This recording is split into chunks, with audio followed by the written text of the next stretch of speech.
Olá pessoal, sejam todos bem-vindos a mais uma de nossas videoaulas. E hoje, qual será o nosso tema? Então, nós vamos hoje continuar estudando listas, mais especificamente vamos nos aprofundar em listas com alocação encadeada, tá certo? Bom, a abordagem de armazenamento em listas encadeadas em vetores estáticos, ela ainda vai impor limitações e ou desvantagens. Aí eu começo a nossa videoaula de hoje fazendo um questionamento, né? Então você pontuaria alguma limitação ou desvantagem da utilização deste modelo? Eu acho que vocês são capazes de opinar assim. Então, vamos pensar comigo. Como foi dito, né, no próprio método de armazenamento, a gente vai utilizar um vetor estático. Então isso significa o quê?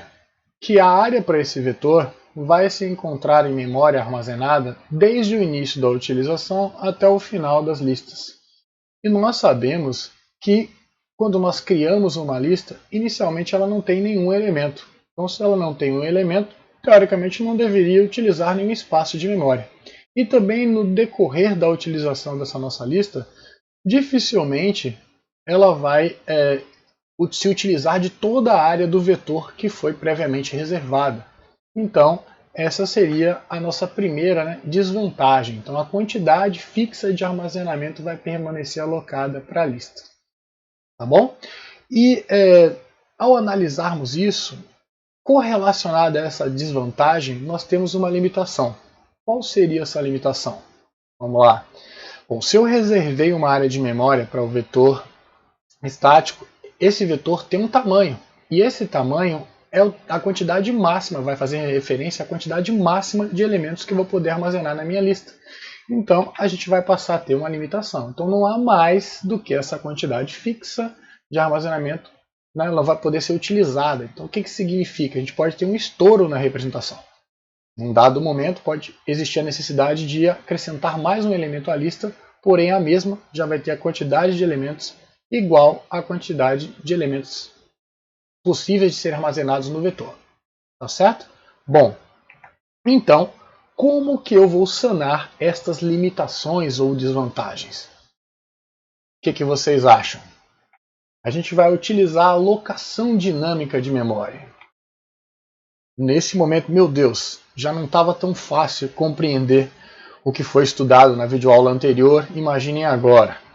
Porém, eu quero deixar claro para vocês que será mais fácil. Então vocês vão ver que, traçando um paralelo entre o que vocês viram na videoaula anterior e nesta, vocês vão ver que a nossa abordagem agora, apesar de estar se valendo da alocação dinâmica de memória, vai ser mais simples, mais fácil do que a anterior. No decorrer da nossa videoaula vocês vão perceber o porquê dessa minha afirmativa. Então vamos lá. Deixando claro então que na alocação encadeada dinâmica, os nós da lista eles vão se encontrar aleatoriamente, né, dispostos na memória e vão ser interligados, olha ali eu destaquei no nosso texto, por ponteiros. Então, né, esses ponteiros vão indicar a posição do próximo elemento na lista. Então, né, quero deixar claro que essa abordagem não vai deixar de ter a limitação que nós vimos antes com relação, né, não bem uma limitação, mas a utilização de uma área de memória adicional em cada elemento que vai fazer menção ao seu sucessor. Então, nessa abordagem, a gente também vai ter a informação em cada nodo da lista e um ponteiro para o seu sucessor, ou o próximo elemento na lista. Tá certo? E fora isso, a gente também vai manter a necessidade de ter uma referência externa para o primeiro elemento da lista. Tá bom? Feitas essas observações, eu vou mostrar então ali esquema gráfico para vocês entenderem. Então tenho lá a minha memória. Então dispostos aleatoriamente na memória tem os nodos. Então a gente vê, né, que se a gente for ver a sequência, né, de armazenamento físico, eu tenho inicialmente a referência externa, depois uma área de memória, e vem a área para o primeiro nó, mais uma área de memória entre esse primeiro nó e o terceiro, depois colado nele o segundo nó. Então a gente vê que não há uma relação entre o armazenamento físico e a ordem lógica dos elementos na minha lista. Ela vai ser dada pelos ponteiros, né? Então vemos ali L representando a referência externa, que tem um ponteiro, né, para a área de memória ocupada por nó 1.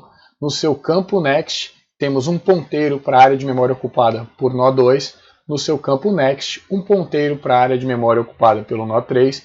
E no next do nó 3 a gente tem ali apenas um círculo, né, sobre o next, indicando que é um ponteiro vazio, não tem um próximo para o meu nó 3. Neste caso do exemplo, a minha lista tem 3 elementos apenas. Tá bom, pessoal? Vamos seguir adiante. Com essas informações então que eu forneci para vocês, podemos definir o nosso tipo abstrato de dados, lista encadeada, né? Que no caso a gente vai encadeada com armazenamento, né, de memória dinâmico. Então a gente vai abreviar como TAD, lista underline enc, tá certo? E um detalhe, no nosso exemplo, para facilitar nossas análises, não vamos considerar que a informação vai ser, por exemplo, um registro com N campos. A gente vai simplificar, vamos ter uma lista de valores inteiros. Então o nosso campo inf, lá informação, vai ser representado apenas pelo tipo primitivo int. Tá bom? Então vamos ver isso com a definição do nosso TAD. Então eu tenho ali, né, a definição do que vem a ser o meu nodo, o meu elemento da lista. Então estou usando o typedef para definir um novo tipo, dando o nome nodo, né, para este tipo. E esse tipo será, né, representado por uma estrutura. Então tenho ali struct. Estou dando nome a essa estrutura, né, struct nodo, porque eu vou fazer menção a essa estrutura na definição dos campos da mesma, tá certo? Então vamos dar uma olhadinha. Primeiro campo ali, eu estou deixando claro que vai ser inf, né, referindo-se à informação, e este vai ser do tipo int, como eu mencionei, né, anteriormente. E por fim, eu tenho que ter em cada nodo um ponteiro, né, uma referência para o próximo elemento. Então por isso que eu dei nome à minha estrutura. Então eu vou ter um campo que nada mais é do que um ponteiro para struct nodo, e este ponteiro vai ter o nome next, fazendo menção ao próximo. Tá certo, pessoal? Então, a definição do nosso nodo. Agora, a gente vai começar a visualizar o que eu falei da simplificação, ou seja, do fato de ser mais fácil a abordagem de uma lista encadeada, utilizando a alocação dinâmica de memória, do que armazenar uma lista encadeada em um vetor estático. Tá bom? A primeira coisa é que a definição da nossa lista agora é simplesmente o quê? Vamos lá. Antes eu tinha numa lista a especificação do meu vetor de elementos, eu tinha, né, uma informação da referência externa para o primeiro elemento e tinha também uma referência para o primeiro nodo livre. E eu tinha que ter uma lista de nodos livres, né, que eram as áreas do meu vetor que não estavam sendo utilizadas para armazenar elementos da lista. Se recordam disso? Agora não, agora é tudo mais simples. A parte de gerenciar nodos livres ou áreas de memória passíveis de serem utilizadas para armazenamento de nodos ou elementos da lista vai ser feito pelas funções que a gente vai ter na biblioteca de alocação dinâmica de memória, tá certo? Que nós vimos anteriormente lá quando estávamos trabalhando com matrizes especiais. Lembram-se da utilização da alocação dinâmica de memória? Bom, o fato é que então minha lista, ou meu tipo lista, nada mais vai ser do que um ponteiro para nodo. Eu só preciso ter uma referência para um elemento, porque aí vai ser a minha referência externa. Minha lista vai se resumir a isso. Então vamos lá ver o que eu estou falando, né? Typedef, aí eu estou, né, abreviando, lista underline enc. Então minha lista encadeada vai ser apenas um ponteiro para nodo. Tá bom, pessoal? Bom, mas sabemos também que o nosso tipo abstrato de dados não é apenas a especificação de como os dados vão ser organizados em memória. A gente precisa definir um conjunto de operações que vai manipular esses dados. Então, a gente vai ver agora os protótipos dessas operações. Então, vamos ter criar lista.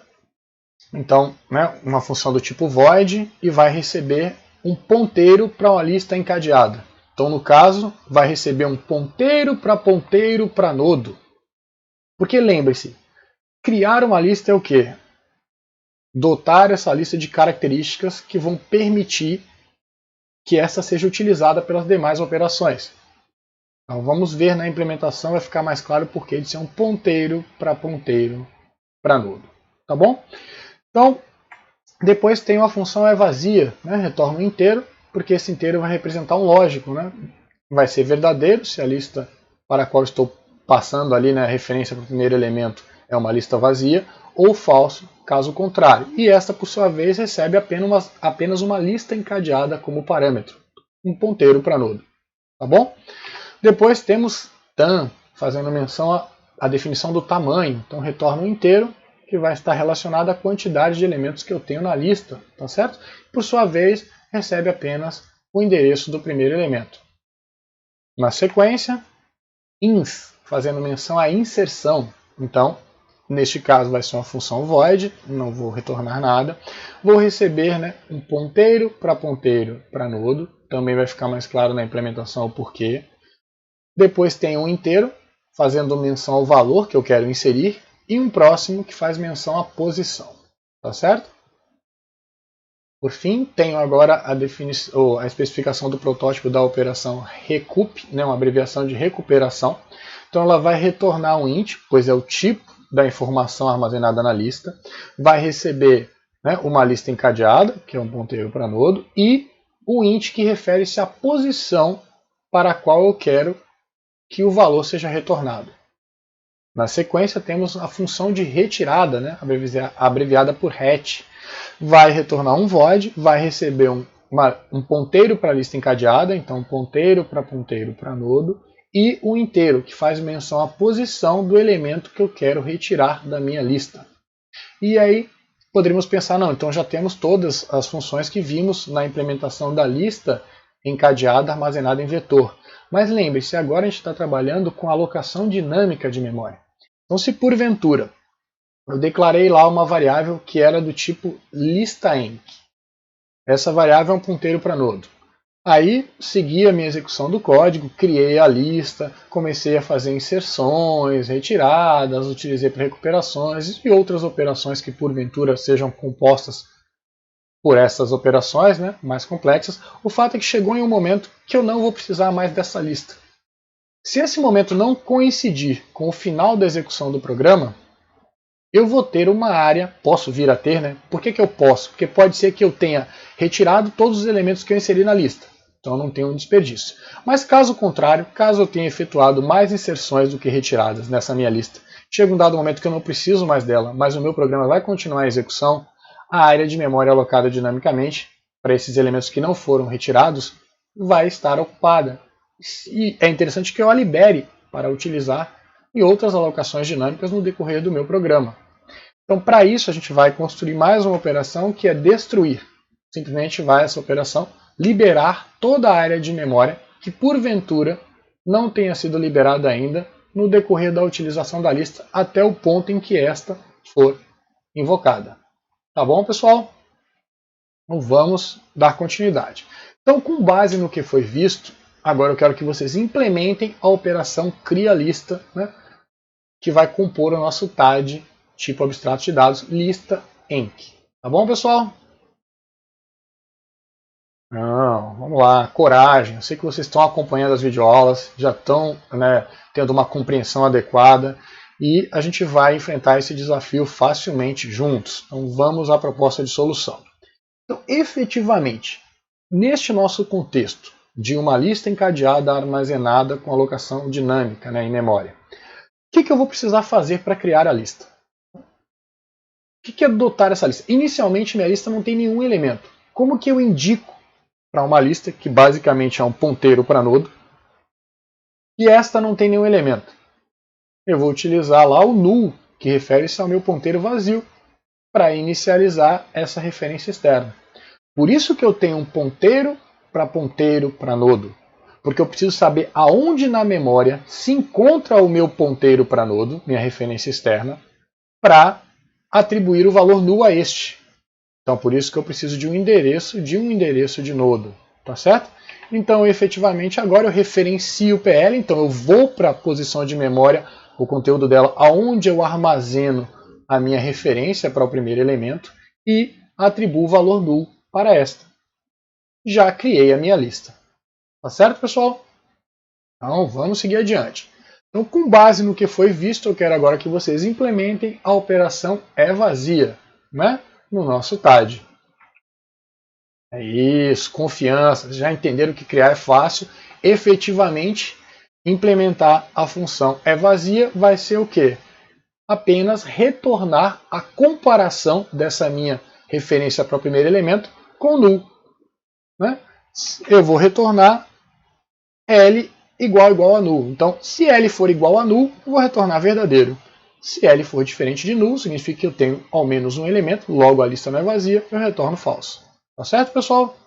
Bom, vamos lá.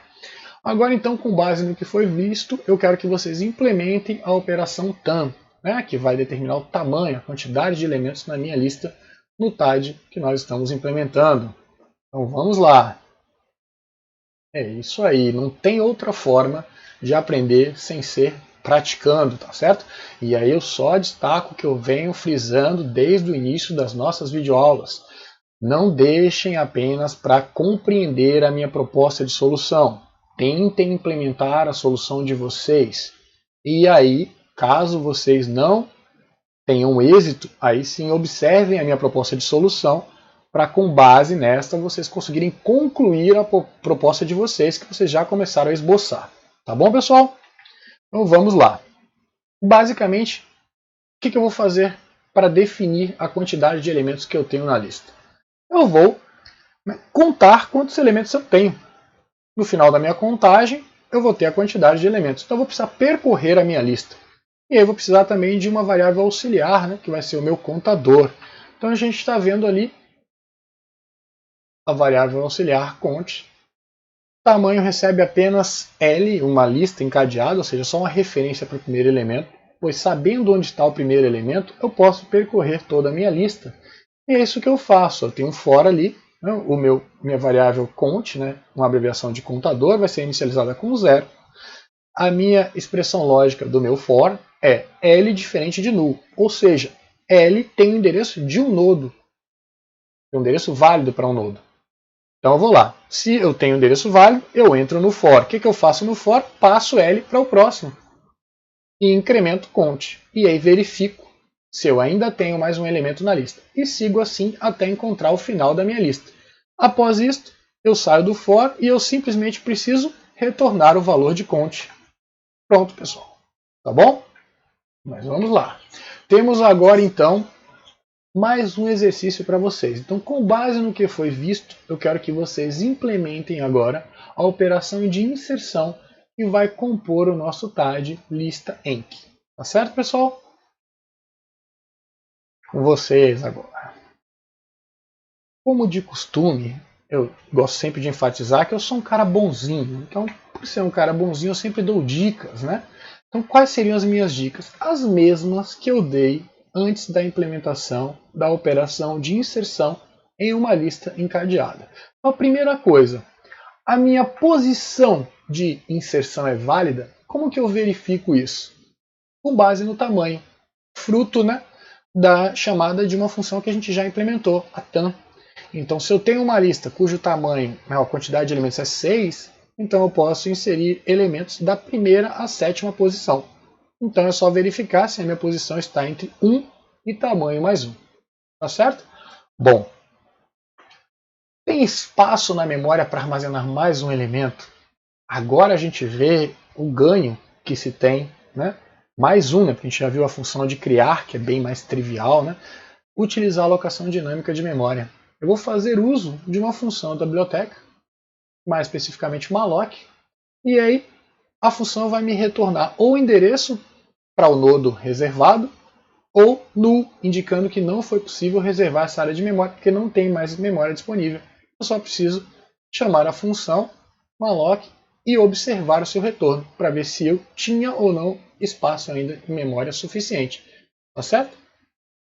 Vamos lá. E por fim, eu devo me perguntar se todas as situações de inserção são tratadas da mesma forma. Tá certo?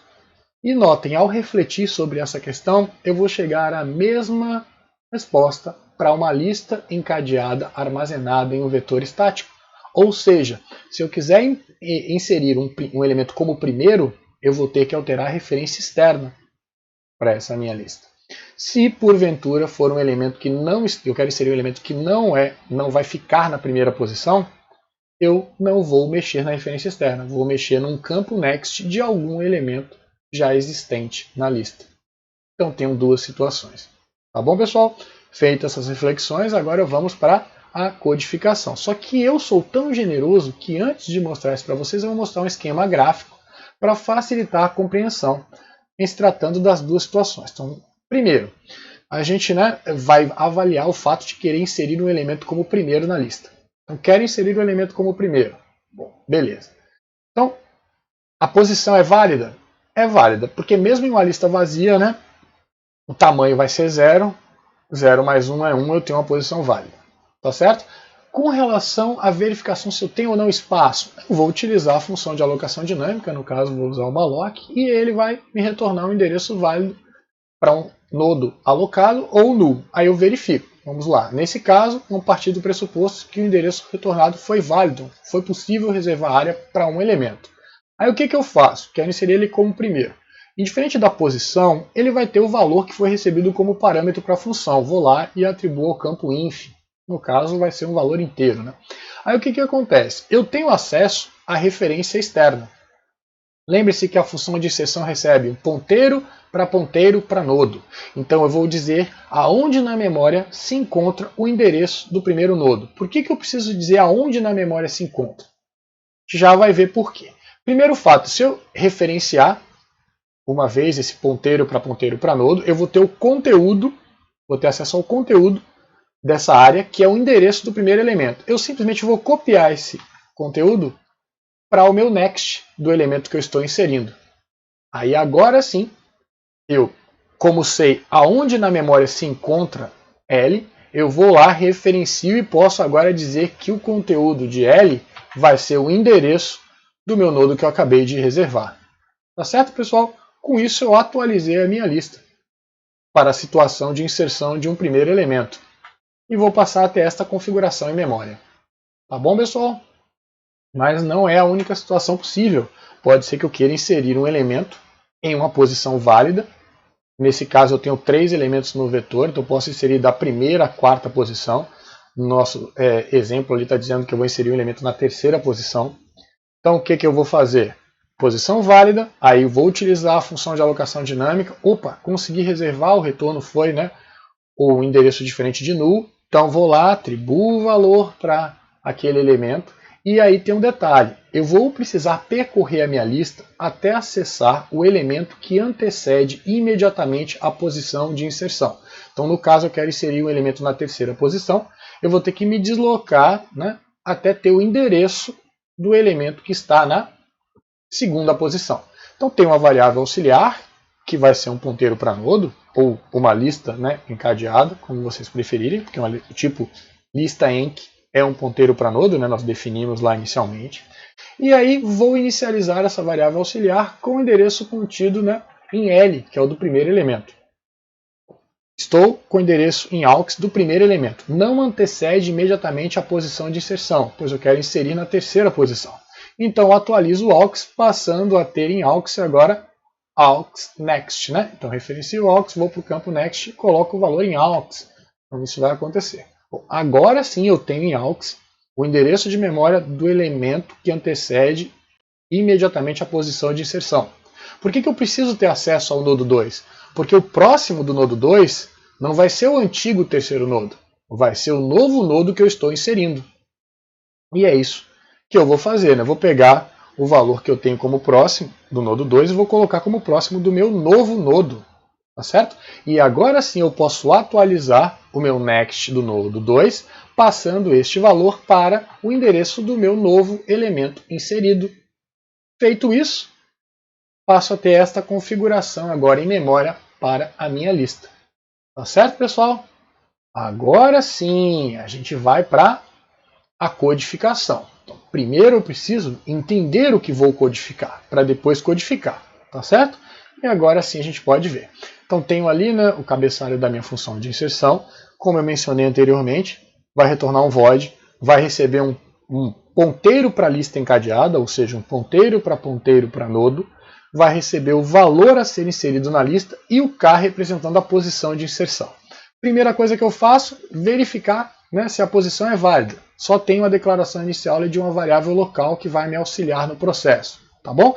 Que é onde eu vou armazenar inicialmente o endereço desse novo elemento reservado. Mas vamos lá. Primeira coisa que eu faço, né, depois de declarar a minha variável auxiliar, pois declarações de variáveis em C padrão ANSI devem vir no início do bloco, tá certo? Aí agora que eu declarei minha variável auxiliar, eu verifico a posição de inserção. Então ela tem que estar entre 1 e tamanho mais 1. Se não tiver, vou entrar no if, informo isso ao usuário e vou fazer a opção por finalizar a execução do meu programa. Se eu não entrar neste if, opa, tem uma posição de inserção válida.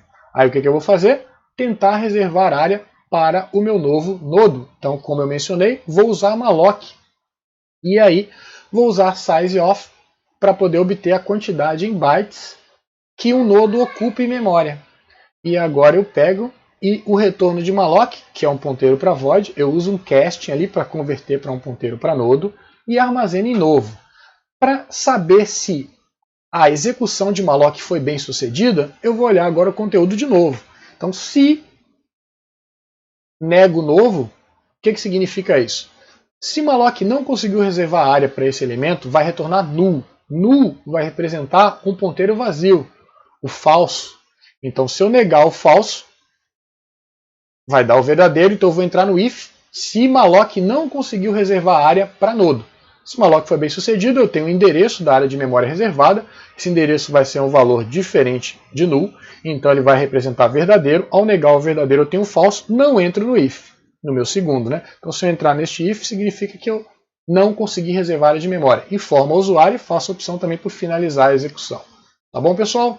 Então, se eu não entrei em nenhum desses dois ifs, significa o quê? Que eu tenho uma posição de inserção válida e consegui reservar área de memória para um novo elemento. Tá certo? Tendo isso em mãos, o que eu vou fazer agora? Inicializar esse novo elemento. Então, o campo inf vai receber o valor contido no meu parâmetro formal com o identificador v. Feito isso agora, aí eu vou verificar qual das duas situações de inserção eu vou me enquadrar. Se eu estou inserindo o elemento como primeiro ou como uma outra posição que não seja a primeira. Então tem um if ali para verificar isso. K é igual a 1, se K for igual a 1, o que eu faço? É um novo primeiro, então o próximo deste novo primeiro vai ser o que se tinha antes como primeiro. Existe ou não esse valor. Se fosse uma lista vazia, o conteúdo que eu tenho em asterisco PL é null. E eu coloco como next do meu novo elemento. O fato é que eu só copio o que era o meu antigo primeiro, existindo este ou não, para o próximo do nodo que eu estou inserindo como novo primeiro. E claro, eu preciso atualizar agora a minha referência para o primeiro elemento. E esta é feita nessa instrução. Tá certo? Então, referencio o PL para poder ir para o conteúdo da área apontada. Então, ali agora, que é a área onde eu armazeno minha referência externa, vai receber o valor de novo. Tá bom, pessoal? Bom, mas eu tenho else. Se eu quiser inserir um elemento que não vai estar na primeira posição, aí eu já sei que a posição é válida, porque eu não entrei no primeiro if do meu código, da função, que a área de memória foi reservada para um novo elemento, já inicializei o campo informação com V, e agora eu preciso apenas organizar os meus ponteiros na lista para que este novo elemento passe a fazer parte da mesma na posição K, ou na késima posição. Então vamos lá. Vou ter uma variável auxiliar ali, aux, porque eu vou usar aux para percorrer a minha lista até o elemento que antecede imediatamente a posição de inserção. E é isso que a gente vai fazer nesse for. Então eu inicializo o aux com o endereço do primeiro elemento, referencio uma vez o meu parâmetro PL, porque é um ponteiro para nodo, armazeno em aux. Minha expressão lógica simplesmente é k maior que 2. Por quê? O menor valor que eu vou ter para k aqui é 2, porque se fosse 1, teria entrado no if e não viria para o else. Então, se o valor for 2, eu já tenho em aux o endereço do primeiro, que antecede imediatamente a posição 2. Então, se k porventura for maior que 2, aí sim eu tenho que ir me deslocando na lista. Então, eu vou entrar no for, notem que eu tenho ponto e vírgula no final, então eu tenho a instrução vazia e volto para a ou as instruções que estão após a minha expressão lógica. Então o aux vai ser atualizado com aux next e k vai ser decrementado em unidade, tá bom? Aí eu verifico. Então, quando eu sair do for, eu vou ter em aux o endereço de memória do elemento na lista que antecede imediatamente a posição de inserção. Tá bom, pessoal? E aí eu vou fazer os devidos ajustes. Então, a primeira coisa que eu vou fazer, o próximo do meu elemento que eu estou inserindo é o próximo do elemento que antecede imediatamente a posição de inserção. Então vamos imaginar que eu quero inserir, como vimos lá na representação gráfica, um novo terceiro. Eu tenho o endereço do segundo, então o que era o meu terceiro antes vai passar a ser o quarto, então vai ser o próximo do elemento que eu estou inserindo. Tá bom, pessoal? E por fim, agora eu ajusto o próximo do elemento que antecede a posição de inserção, que vai passar a ter o valor do elemento que eu acabei de inserir. Tá bom, pessoal? Feito isso, então, fecho meu else e fecho a minha função de inserção. Espero que todos tenham entendido. Essa é a grande vantagem de uma videoaula, né? Se vocês não compreenderam, é só retroceder no vídeo e voltar a assistir. Tá bom, pessoal? Seguindo adiante. Então, com base no que foi visto, implemente a operação de inserção que compõe o tipo abstrato de dados lista encadeada armazenada dinamicamente. Ô, professor, mas eu acabei de fazer isso, mas agora vocês vão utilizar recursividade. Tá certo? Poxa, mas como assim? Já estava indo tudo tão bem, não estava funcionando? A gente vai ver então agora o que a recursividade vai agregar na nossa solução. Tá bom, pessoal? Então, antes que vocês comecem a se desesperar, vamos refletir um pouco. Então, como assim recursão? Lembre-se, sempre que nós utilizarmos recursão, nós vamos ter um critério de parada e um passo recursivo. Tá certo? Como assim isso? Não ajudou muito? Vai ajudar, vai ajudar. Vamos com calma. Vamos pensar comigo. Todas as situações de inserção são tratadas da mesma forma? A gente acabou de fazer isso no código anterior. São tratadas? Não, né? Vocês estão atentos, estão acompanhando, chegaram nesse ponto do vídeo porque compreenderam tudo que está lá antes, né? Bom, não. Existem quantas situações? Quais são estas? Então, bom, são duas situações. Quais seriam elas? Né? Quando eu quero inserir um elemento como primeiro, ou quando eu quero inserir um elemento que não vai ser um primeiro. Temos aí, então, nosso critério de parada e nosso passo recursivo. Não conseguiram compreender ainda? Vamos ver, então, aqui um esquema gráfico que vai facilitar a compreensão de vocês. Então, tenho ali a minha memória. Aleatoriamente, né, distribuídos pela memória, tenho os meus nodos da lista. Então, né, podem ver que se a gente seguir uma sequência na memória, eu tenho o segundo nodo, inicialmente, depois o terceiro, e após o terceiro, o primeiro. Mas tenho a minha referência externa ali e tenho os ponteiros ajustados de forma a ser possível acessar todos os elementos. Tá bom? Estou usando, acho que é lambda, se não me engano, a letra grega ali, para indicar o null no meu ponteiro, né? Que é o próximo do meu terceiro, só tenho 3 nodos. Então vamos lá, referência externa tem o endereço de memória do meu nodo 1, que no campo next tem o ponteiro para o nodo 2, que no campo next tem um ponteiro para o nodo 3, que tem lá no lugar do seu next um lambda representando um null. Tá bom, pessoal? Então, beleza. Aí o que acontece? Quando eu chamo a função de inserção, eu vou passar lá o quê? Lembre-se comigo. Eu passo o endereço de onde na memória se encontra o endereço do primeiro elemento. Passo o valor e passo a posição de inserção. Aí eu estou falando para vocês o seguinte. Se vocês quiserem inserir um elemento, ou melhor, se a intenção da chamada da função de inserção é inserir um elemento como primeiro, eu tenho o critério de parada. Aí eu vou proceder de forma análoga ao que nós vimos. Não é isso? Sempre vou precisar verificar se a posição é válida, né, no caso. É válida, é o primeiro, beleza. Reservo uma área de memória, consegui reservar bem, atribuo o valor ali para o campo informação e insiro esse elemento na memória, na sequência da lista, sem nenhum problema, né? Porque eu tenho lá todas as informações necessárias, que é o endereço do antigo primeiro, e eu acabei de reservar um elemento, eu vou lá, né, coloco como próximo desse elemento que eu estou inserindo o meu antigo primeiro e ajusto o endereço do meu antigo primeiro para ser esse novo elemento inserido. Bom, se não for o novo primeiro, aí eu vou ir para a minha chamada recursiva, o passo recursivo. Então, como eu vou chamar essa função, professor, com esses parâmetros? Vamos pensar comigo. Quando você tem uma referência para um elemento que é o seu primeiro, você testou a posição, viu lá que a posição não é 1, é 2, por exemplo, e é uma posição válida. Então você tem, né, pelo menos um elemento na lista. Porque você tem só um, você pode inserir um próximo como sendo o segundo. Então tá lá, posição correta. Você foi e verificou, não é a primeira. O que você vai fazer? Você vai usar o endereço do seu primeiro para acessar o endereço do seu segundo elemento. Como assim, professor? Vamos pensar comigo, ó, eu botei uma seta vermelha lá na nossa representação gráfica. Então essa seta vermelha indica o endereço de memória de onde eu tenho o endereço do primeiro elemento. Até aí tá tudo tranquilo, né? Aí o que eu vou fazer? Vocês concordam que se eu referenciar L, eu tenho o conteúdo lá, o endereço do primeiro. Se eu referenciar esse elemento e for para o campo next, eu tenho agora, né, o endereço do meu segundo elemento. Não é isso? Se eu extrair o endereço de memória desse campo next, eu tenho o endereço do meu próximo elemento. E é isso que eu faço. Olha a setinha vermelha ali, sumindo do L e indo para o next de nodo 1. Tranquilo? Esse é o pulo do gato. Ainda não está claro para vocês? O código vai deixar mais claro o que eu acabei de mencionar. Então vamos lá. Mesmo cabeçalho da função, começo verificando se a posição de inserção é válida.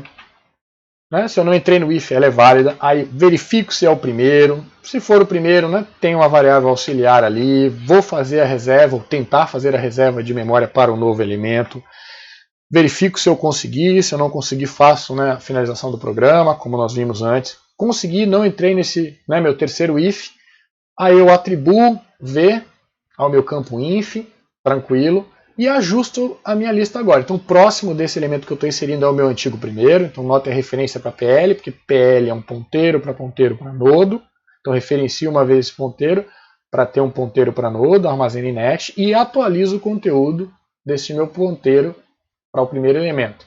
E passa a ser novo. Até aí, tudo tranquilo, não inovei nada. Aí agora a gente vê a vantagem da utilização da recursão. Todo aquele código que a gente tinha no else, né, para percorrer até um elemento que antecedia e etc., necessidade de mais uma variável auxiliar, olha o que eu vou fazer apenas, ó, chamada recursiva. Eu já fecho a função. Vamos entender essa chamada recursiva. Então notem, como primeiro parâmetro para o inf, eu vou passar o endereço do next do elemento que eu estou considerando como primeiro. Então eu vou, né, para o endereço do próximo elemento que segue esse primeiro, né, na minha lista, e extraio o endereço de memória. Pronto, vou ter um endereço de um nodo. E o mesmo valor vai ser inserido, né, o v, e o meu terceiro parâmetro é k-1. Decrementei em uma unidade o meu k. Tá certo, pessoal? Entenderam agora? Bom, vamos dar continuidade então. Então agora, com base no que foi visto, implemente a operação recup, ou melhor, recuperação, né, no nosso TAD, tá bom? Agora vocês estão bem, né? Agora, depois de conseguir usar a recursividade na inserção, implementar essa operação de recuperação vai ser fácil. E realmente vai ser fácil. Então vamos lá, né? Recebo um ponteiro para o meu primeiro elemento e a posição que eu quero recuperar. O que eu vou fazer aqui? Verifico se a posição é válida. Né? Se ela não for, eu entro no if, informo o usuário, finalizo a execução do meu código. Se não, eu tenho um for ali, né? Se o meu k for superior a 1, eu vou entrar no for e aí vou me deslocar. L vai receber L next. Professor, tudo bem, eu estou entendendo. Quando eu sair do for, eu vou ter em L o endereço do elemento que eu quero retornar o valor. E aí eu simplesmente uso return e retorno a informação do elemento apontado por L. Mas, professor, eu não acabei de comprometer a minha lista? Aí é o detalhe. Notem, L é um parâmetro formal. Então ele é uma pseudo-variável local, inicializada com o valor na chamada. É a única peculiaridade. E quando eu finalizar a execução, L é liberado. Então em nada eu alterei o dado que eu tinha em memória do meu endereço do primeiro elemento. Então isso é interessante chamar a atenção para quem ainda não está tão familiarizado, né, com a questão de ponteiros e a passagem por valor de uma referência. Eu recomendo que vocês busquem isso, né? Que alguns autores até, no meu ponto de vista, equivocadamente, dizem que C tem passagem por referência. A linguagem C só tem passagem por valor, mas eu posso passar o valor de uma referência para simular a passagem por referência. Tá bom? Mas vamos seguir em frente. Então agora eu quero que vocês, com base no que foi visto, implementem a função RET, que vai fazer a retirada de um elemento no nosso tipo abstrato de dados, lista encadeada, tá bom? Armazenada usando a alocação dinâmica de memória. Vamos lá. É isso, não tem jeito, é praticar, tá certo? E é o que a gente vai fazer, ou está fazendo agora. Então vamos ao nosso questionamentos pré-codificação. Então vou me fazer as mesmas perguntas que fizemos quando estávamos implementando a retirada em uma lista encadeada armazenada em um vetor estático. Então, ou seja, a posição é válida? Novamente, vou me valer do tamanho para verificar se a posição é válida. Por fim, vou me perguntar ou me questionar, todas as situações de remoção são tratadas da mesma forma? Certo? E aí eu vou perceber que há uma equivalência com a quantidade de situações que eu tinha na inserção. Então vou ter duas situações. Quero remover o primeiro ou quero remover um elemento que não está na primeira posição da minha lista. Tá bom? Então vamos aos esquemas gráficos para facilitar a compreensão de vocês. Na primeira situação, eu tenho lá uma posição de retirada válida, ou seja, minha lista não é vazia. Quero retirar o primeiro elemento. Beleza, o que eu vou fazer? Tenho uma variável auxiliar, guardo nesta variável o endereço do primeiro elemento, para que eu possa depois liberar a área de memória ocupada por esse elemento, tá certo? E agora eu atualizo o endereço do meu primeiro elemento, passando a ser o endereço contido no próximo deste.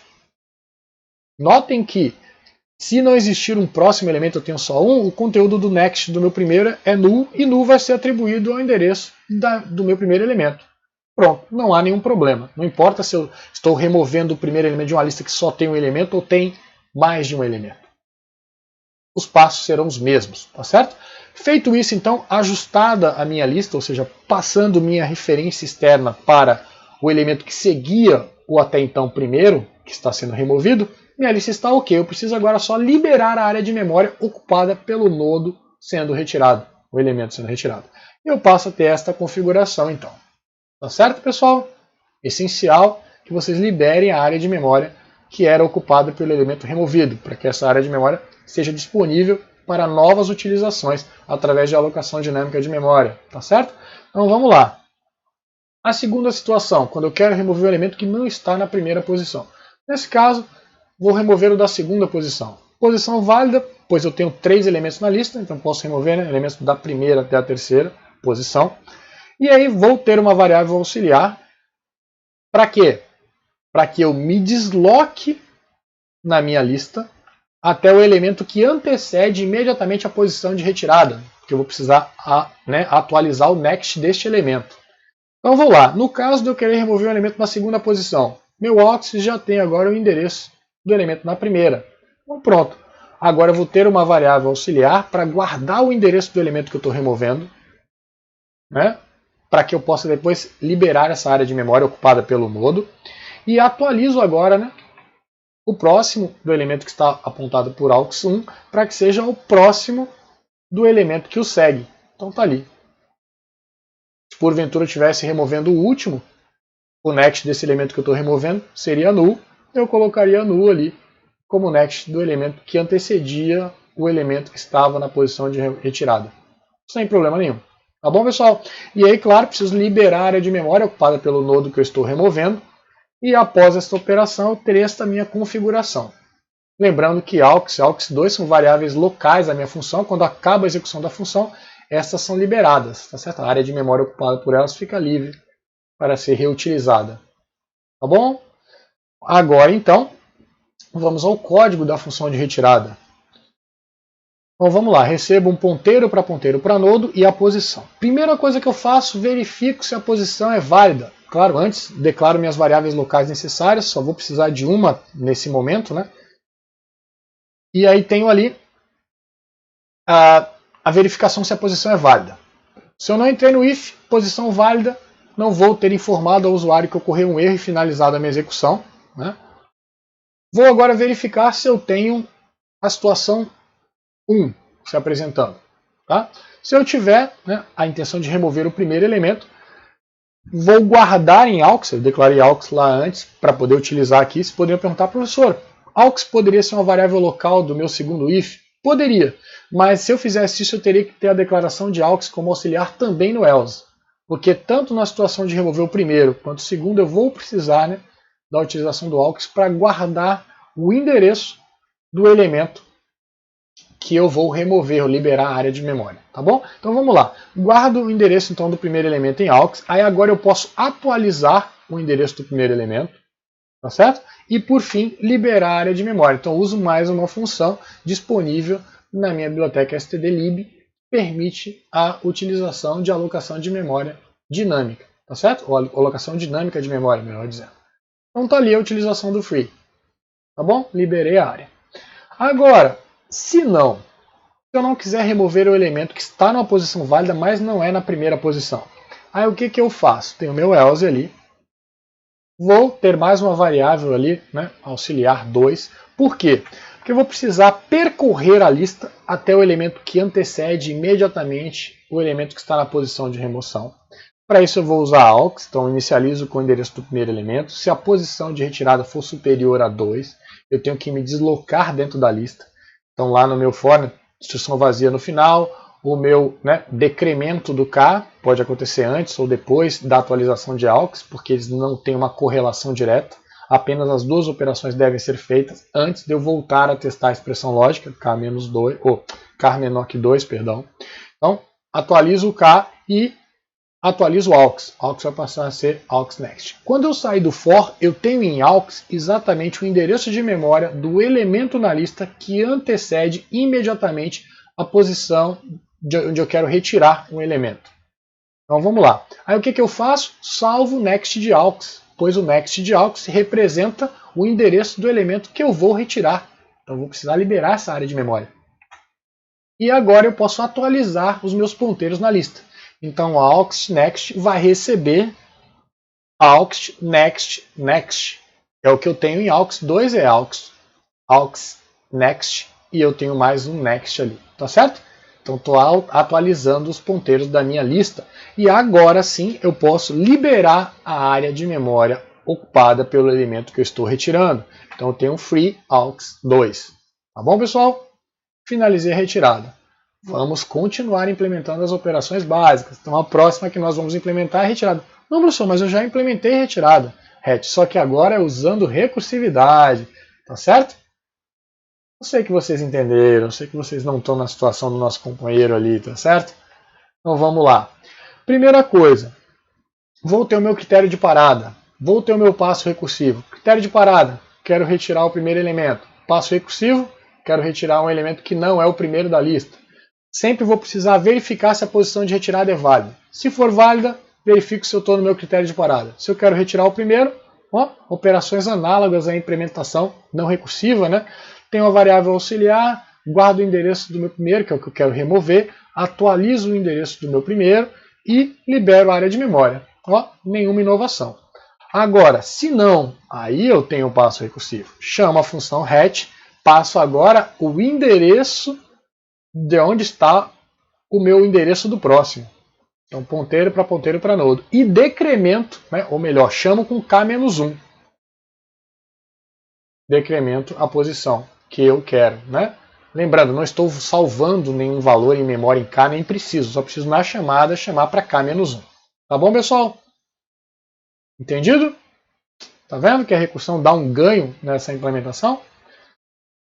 Mas ainda não acabou, né? Precisamos implementar a operação destruir. Aí lembrando, o que essa operação faz? Uma vez a nossa lista não sendo mais necessária e o nosso código continuando em execução, eu devo liberar os nodos da minha lista que foram reservados e não foram removidos durante a execução até aquele ponto. Aí eu chamo a função destruir. Aí vamos ver lá como é a implementação. Não fiquem tranquilos, vocês vão ver. Então vamos lá, destruir. Né? Passo apenas o endereço do primeiro elemento. Vou ter uma variável auxiliar ali. Para quê? Notem, AUX vai ser um ponteiro para nodo, né? Assim como LE. Né? E aí eu simplesmente vou verificar. Enquanto, né, while L, ou seja, enquanto L tiver um valor diferente de null, por verdadeiro, o que eu faço? Tem um bloco no meu while, vou salvar L em AUX, por isso que eu tenho AUX, para depois poder liberar essa área de memória, e atualizar L, passar para next. E aí eu libero a área ocupada por AUX, ou apontada por AUX, melhor dizendo. E sigo, fecho ali, sigo no meu while enquanto L existir. Tá bom? Então quando eu acabar a execução de destruir, toda a área que tinha sido alocada dinamicamente para armazenar os elementos que estavam em L no momento da chamada da função destruir, essa área de memória alocada dinamicamente vai ser liberada. Tá certo? E agora então, nós chegamos ao final da nossa videoaula, né? Então acredito que vocês estejam mais felizes, né? Não porque a aula acabou, mas porque vocês conseguiram absorver todo o conhecimento que foi trabalhado na nossa aula, tá bom, pessoal? Então agradeço a todos vocês, né? E nós nos veremos na nossa próxima videoaula. Até lá, pessoal!